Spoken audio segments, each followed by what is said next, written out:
Guys, okay na yung ano natin.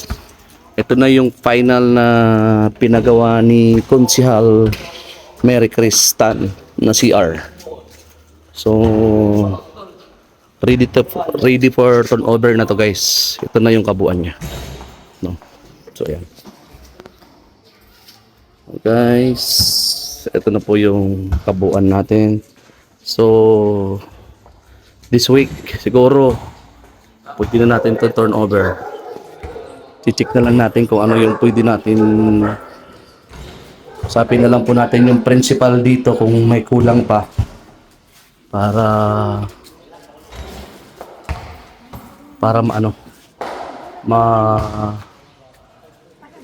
makita pa yung kulang. Pero para sa akin okay na to. And guys, may kasama yan, may kisame yan. Hindi katulad sa IMSAPA walang kisame. Kasi nagmamadali din kami that time. So, okay na guys. Lalagyan na lang namin dito ng yung kristal. Pangalan na kristal. Dito namin lalagay. Kristal.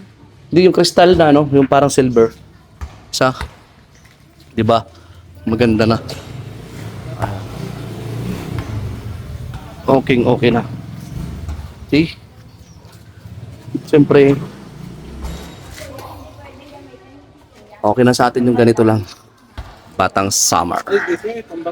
Sa lahat ng mga nagpa-follow, nagko-comment, nag-share sa mga post natin, ito yung pasasalamat natin. Maraming salamat sa inyo, guys.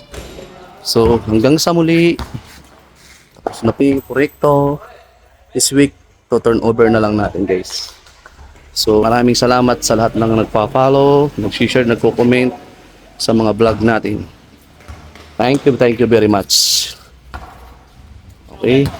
Salamat din kay Sir. Ano sir, paano mo? Sir Ray? Kaya kay Sir Ray Legaspi. Ayan, sa mga gustong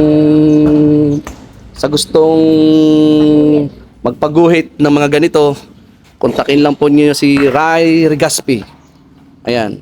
Ano po sir yung page niyo para masabi? Ray Legaspi rin po. Ayan, Ray Legaspi lang po. Kung hindi niyo alam, pwede niyo pa akong i-PM pag mayroon kayong gustong ipaguhit. Siya po ang gumuhit. Murang-mura lang po at presyong masa din. Maraming salamat Kuya Ray. Ayan. Thank you very much.